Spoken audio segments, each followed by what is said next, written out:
So I used to think if I was not crawling out of the gym, I felt like I needed to be exhausted, sweating, and just going hard. Otherwise, it was pointless. You could do that at home. But after years of burnout and honestly not seeing no results for real, I had to realize that I was just fighting my body and I really needed to figure out how to work with it. And low intensity workouts actually ended up being one of the things that helped me lose 70 pounds and actually keep it off.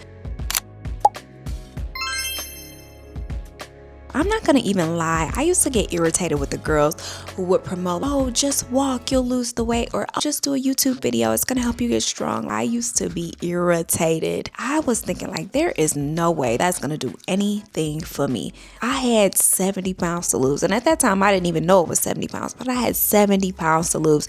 It's no way that some walking is gonna help me out or a 10-minute YouTube video. In my head it was really like, look, we going hard or we going home. We have to go all in. And what's crazy is like now I'm one of those girls who like, oh, just walk, or oh, I got on my vibration plate, or oh, I did a 10-minute workout this morning and that's enough for me. I mean, they say hindsight is always 20/20, right? I'm not gonna even lie. When I was in that phase of going hard every single day, it looked right on the outside. I would be posting my little selfies like, oh, I worked out. And when I go back to look at my pictures that I used to be posting all sweaty and stuff, like there was no change happening in my body but me being overworked, my hair sweated the heck out, and just tired. Because guess what? I wasn't losing any weight. But what was actually happening on the inside that, people don't talk about is I was constantly trying to like starve myself, and not necessarily starve myself, but like just trying to be extra healthy to where it would send me into these spirals of like, oh, well, we're fasting, or oh, we're trying to eat this, we're trying not to eat that. And it would always result in some sort of binge spree. Not gonna hold you up. I would also like find myself always overeating when I was in that space of always intensely working out, like especially like lifting heavy weights. I tell my friends this all the time. The moment I start lifting heavy weights, I am hungry. And if you're a person who don't have much control around the food piece, that is not going to do anything for you, because guess what? It doesn't matter how hard you work out, you cannot outwork a bad diet. And it don't even have to be a bad diet. You cannot outwork overeating. Because you can be eating all healthy stuff, but if you're still eating too many calories for you, you're going to gain weight. So I got to the place of like the plateau. Initially, I lost 30 pounds from like going hard, doing 2-a-days. But once I leveled off at the 30 pounds, I was back at a weight that I had been mostly for most of my life. I sat around like 160 pounds most of my life. So I had got up to 198. So I had got down to 160 through like going hard, being very restrictive with the meals. But I got to a point to where my body just plateaued. It was like, all right, this ain't gonna work no more. And at that point, I thought my body was failing me, because I'm like, well, what the heck? These other girls out here doing it, why can't I do it? I had to really realize just because I was being intense, that doesn't mean I was gonna see results. And I didn't. And it actually just kind of led to burnout for real. I got to a place to where it was like, I felt guilty if I didn't work out, or I dreaded working out, because I'm like, is this even doing anything? And if you are going into your workouts with that attitude, it's not going to do anything. You're not going to release the weight if you already think I'm just working out for nothing. And then I had got to a place to where I think working out really became a punishment. It truly was me punishing my body for a long time, because I'm like, all right, I have been trying to lose weight since I feel like I was born. So I began to really hate myself, hate how I look, and punish my body. And that's not what I needed in the moment. So when I backed off, it honestly felt wrong, and it felt like childish, and it felt like not serious. I just feel like I didn't even really tell anybody that I was only doing like lighter workouts, but like my husband will be like, oh, you need to lift heavier, you need to do this. And I'm like, no, I'm a girl. I'm not a bodybuilder. I don't have to do all that. And I've been able to maintain without doing all that, Some things that changed when I actually started to really do more low intensity when it came down to my workout. Honestly, I was less hungry. That hunger piece is a lot bigger than people think. Oh, people might say, well, oh, just fuel your body, get a protein shake, do this, eat protein. You're not going to be hungry if you load up on protein. That's not necessarily true. And even if you're loading up on protein, you're still probably eating too much food. So you're not going to see any results. That's the thing. I think also it helped me kind of just like stop to binging, because I got into, I feel like, what's called a flow state. I don't know if that's technically what it's called, but I really just started to approach weight loss as if I'm a cute little dainty girl. And I know this rhetoric or this mindset doesn't fit all girls trying to lose weight. But what I'm telling you is, if you're a person who doesn't want intense workouts, you don't have to do intense workouts. I think it truly helped my body get out of that state of survival and just feel comfortable moving. I don't know. It's something about the walking. It really helped calm my nervous system. I would listen to music. I would listen to podcasts, and I stopped becoming so obsessive about it. I just became like, I move my body and this is a part of my daily life. And with it becoming a part of my daily life, I think subconsciously my body felt like it was okay to finally let the weight go. The moment I just chilled, I just relaxed, the scale started to move, because I started seeing numbers I had never seen before. At least since I was a little kid or something, I started seeing 150, and then I saw 140, and then I hit 130, which was my goal weight. But once I got to 130, I could lose a few more pounds. I felt my most comfortable at 122. So that's what I was at my wedding. Now, 122 is a little bit harder to sustain, because you do have to make sure that you are moving your body. But if I don't do any like crazy workouts and I still eat the same, I land anywhere between 127 and 130, and I'm comfortable and I'm okay with that. The identity shift that I really had to make here was I had to stop punishing myself. I had to really just fall in love and romanticize taking care of myself. When you think about it, we have family, we have friends, but you are all you have as far as like your health and your body and like how you show up in this world. It is based on how you feel on the inside. So there is some work that you have to do there, and you have to truly learn to love on yourself, because nothing good is going to happen from you being mean to yourself. It's just not. So what I actually used to do, I used to do 2-a-day workouts. I used to go to the gym, follow a workout split, and now that looks a little bit different for me. Right now, I kind of just focus on making sure I'm getting my 10 to 15K steps. That's it. That's all. I love a Stairmaster and I really want one for my home, but I'm just not ready to spend the $3,000 for it. But that is truly my favorite cardio, is the Stairmaster. It feels intense enough. It tightens the legs.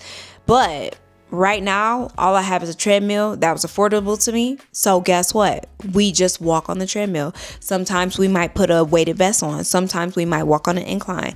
Guess what? We're still just walking, and we're still just going to get those 10 to 15K steps. And it's just a lot. It doesn't seem like this big grand thing. It's just like, it feels very in flow. I don't know if that's the right word, but that's how it feels to me. It just feels right. So that's what I like to do, is just the 10 to 15K steps. Aside from the treadmill, we're going to get them steps, whether it's inside or outside. Something I do now too is I will turn on a 10-minute YouTube video. I'll do a standing workout. I'll do a no jumping workout. There are so many workouts that are on YouTube. And the best part about it all, y'all, it is free.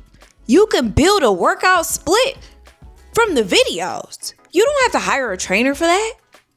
You can do the progressive overload yourself. You buy the weights, you gradually go up in weights week by week, so you don't have to overcomplicate this process. I just turn it on, press play, I do my workout, and then I finish it up with some steps. Simple as that. I think it does me well. A new tool that I have I actually love is the vibration plate. Now, I love this vibration plate, and I bought it more so for lymphatic support. But what I realized here lately is you actually burn calories on the vibration plate. I didn't know that until I bought it. So your body is contracting the muscles as you stand there and you shake. It's also good for rest and recovery. So you can do it before bed. You can do it when you wake up. It is such a good tool to have in your arsenal. And honestly, it's the perfect lazy girl workout, because all you have to do is stand there and you're going to burn.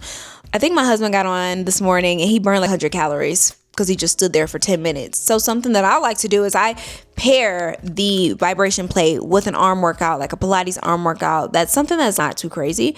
Light weights, double the workout. get your steps in, boom, you're done for the day. Let me just say this because I know somebody needs to hear it. You don't need to go harder. You actually just need to stick to it. So why I think that this actually works, and I think it works. I don't know about a man because I'm not a man, I'm a woman, but I think it has been a game changer for the hormones. I think it's been really soft on the hormones because I think as women we are supposed to necessarily move with flow and how we're feeling, throughout our cycle. I'm a big cycle syncer, and I think you should cycle sync your workouts to where you are in whatever phase of your cycle that you're in. But I think having this more low intensity approach doesn't spike your cortisol, and it just helps your body relax and feel safe enough to release the weight. It's a lot easier for you to be consistent when you do a YouTube video, when you just focusing on steps, because it's not overcomplicating the process. You're taking a lot of the decision fatigue out of stuff because sometimes, I don't feel like going to the gym today, or, I forgot my gym shoes, or, I didn't bring my outfit, or, I don't have my headphones. There's so much that goes into actually just getting to the gym, when this is a lot easier for you to be consistent with. I think it's easier to burn out less because it's not anything that's crazy intense. You can make the workout as light or as intense as you want. It really also helps with that hunger piece. When I tell y'all I used to be addicted to food, and I don't know if I was addicted to food because I was working out so crazy that my body just felt like it always needed fuel. When I tell you I used to be on the Stairmaster for two hours, I had to burn 1,000 calories because I'm like, if I burn 1,000 calories in a deficit, I'm going to lose this weight quick. Not if you go leave the gym and you eat those 1,000 calories right back up, and you eat them way faster than it took for you to burn them off on that Stairmaster. I promise you that. If you're going hard every day and the scale is not moving, if you're feeling exhausted and you're not necessarily seeing the results, if you are at a space to where you are really just starting to dread working out, low intensity might be something that you should really entertain because you're probably overworked, burnt out, and hungry. And the world is so intense already by itself. Sometimes we just need to make those shifts that help our nervous system. You do not have to do what is popular or what is traditionally have been done. I just think we need to get to a space to where as women, we are learning to really nurture our body, be in flow state with our body, really value what's going on because the world is intense enough. You don't have to go do hard workouts every single day. There's a time and a space for it. Like I said, I do believe in cycle syncing. Now, in your cycle syncing, you have your menstrual phase, your follicular phase, your ovulatory phase, and your luteal phase. Now, the only time you might have some good energy to do intense things is follicular and then that ovulatory phase. So really, if you want to do intense workouts, do it during those 2 weeks.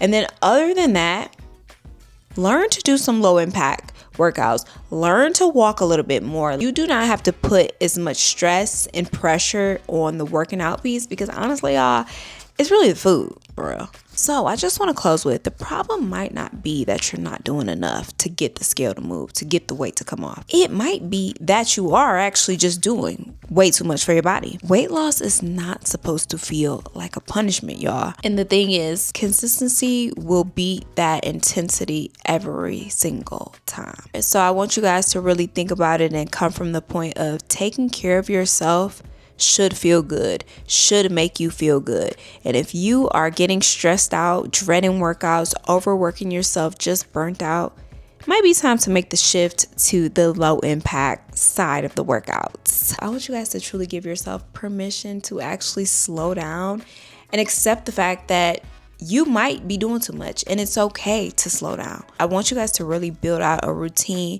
that is easily maintainable for you, that you can manage and honestly makes your body feel good. Because when I was doing intense workouts, I was hungry, I was mean, I was tired. Honestly, I was bloated, I was breaking out in hives.